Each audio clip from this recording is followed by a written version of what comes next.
Boa noite. Hoje nós vamos falar sobre a Argentina. Vamos falar sobre a formação do povo e seu estado em si. Vamos além de Maradona e Mafalda, que é uma das coisas que primeiro vem na nossa cabeça quando falamos dos nossos irmãos. Certamente você observou que países como Estados Unidos, Brasil, Argentina e Guatemala, apesar de partilharem do mesmo continente, possuem características e valores culturais e históricos diferentes, o que explica a tal posição socioeconômica desses países hoje em dia. Você deve ter se perguntado também por que os Estados Unidos é muito mais, vamos dizer assim, avançado que os outros países da América Latina, incluindo a Argentina.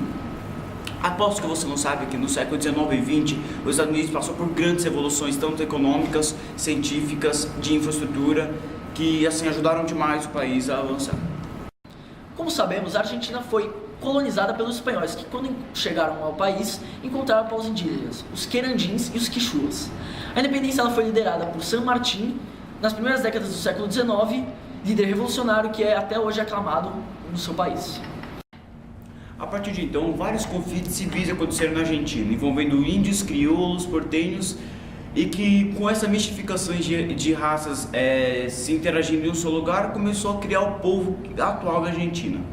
Para entender melhor a situação, fique agora com uma entrevista com Maria Alice e Valentina, uma historiadora nascida na Argentina. Valentina, você pode nos explicar como foi o processo de independência na Argentina? O processo de independência começou em 1810, quando os crioulos se reuniram porque eles desejavam maior participação política. Diante dessa ameaça, alguns países como a Alemanha, a Áustria, a Prússia e a Rússia se uniram para formar a Santa Aliança e conservar o absolutismo do Fernando VI. Só que com isso, as províncias da Argentina se uniram e formaram a Liga dos Povos Unidos para conservar essa ideia da independência. Um dos principais líderes revolucionários responsáveis pela independência foi o José San Martín, que até hoje é aclamado por nós argentinos. E a independência finalmente foi proclamada no dia 9 de julho de 1816. E quais foram as principais consequências da colonização da Argentina? Como a Argentina teve colonização espanhola, o legado colonial se caracterizou por uma sociedade predominantemente rural, de população escassa, poucas letras e poucas indústrias, porque essa herança está relacionada aos ideais do antigo regime da Espanha. E nesse período, como a Argentina era semi-independente, qual era a formação do povo? O povo era formado por cerca de 600 mil habitantes, com 200 mil mestiços, 200 mil indígenas, 100 mil negros e 100 mil espanhóis. A população de negros diminuiu consideravelmente ao longo do século XIX, com a Guerra do Paraguai, porque os negros foram usados como soldados e foram praticamente dizimados nos campos de batalha, e também com o processo de migração a partir do século XIX. A gente sabe que os caudilhos foram importantes para a Argentina do século XIX. De que forma isso aconteceu? Na verdade, os caudilhos foram as pessoas que efetivamente mandaram na Argentina até meados do século XIX. As imposições do governo federal eram ignoradas ou apropriadas pelos caudilhos conforme seus próprios interesses. Os caudilhos eram os grandes proprietários rurais e eles usavam seu carisma pessoal, suas influências políticas e também militares para conseguir se manter no poder. Após a independência, a Espanha continuou exercendo influência ideológica na República da Argentina? Bom, depois da independência, a Espanha deixou um pouco de exercer essa influência ideológica e os principais países que passaram a influenciar a Argentina ideologicamente foram os Estados Unidos e os demais países da Europa, tirando os países da Península Ibérica, Portugal e Espanha. Esses países, tanto a Argentina, ou melhor, tanto os Estados Unidos quanto os outros países da Europa, eram vistos como ideais a serem seguidos.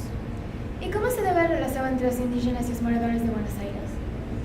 Por um bom tempo, essa relação foi pacífica e com a proclamação da independência, os porteños, que moram em Buenos Aires, começaram a querer expandir as terras mais para o centro, que era habitada por indígenas. Isso causou alguns conflitos entre eles. O Sarmiento, que foi o presidente da Argentina por um bom tempo, ilustra bem essa rivalidade entre os porteños e os indígenas, porque ele acreditava que para a Argentina atingir um desenvolvimento era necessário varrer do espaço nacional os indígenas. A Confederação de Salinas Grandes exemplifica também essa situação, porque o Juan Calfucurá, que era um indígena que dominava essa região de Salinas Grandes, exerceu por um bom tempo relações amigáveis com Buenos Aires, com a troca de charque e sal, por exemplo.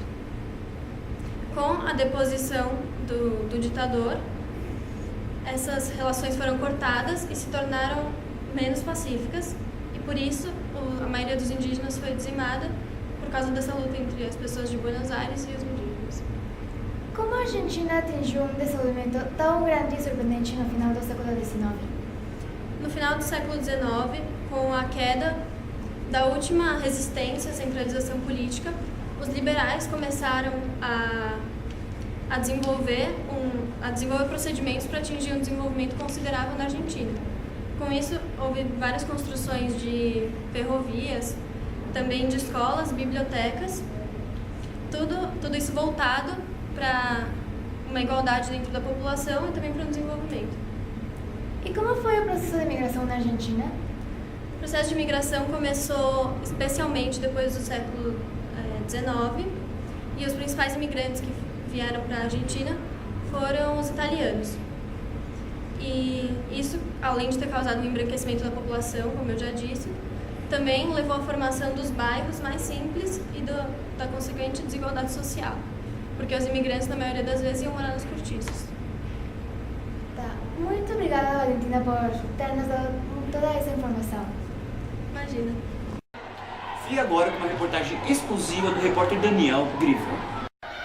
Estamos aqui com a Carolina, que é uma brasileira que morou durante um tempo na Argentina. Eu queria saber qual é a principal diferença dos aspectos políticos do Brasil e da Argentina. Bom, aqui no Brasil as pessoas costumam ser mais acomodadas com a questão política. Não existem muitos protestos como na Argentina. Na Argentina, as pessoas costumam se protestar pendurando cartazes, por exemplo, em frente à Casa Rosada, na Praça de Maio. Hoje em dia, eles estão pendurando esses cartazes pelo descontentamento com a presidente Cristina Kirchner.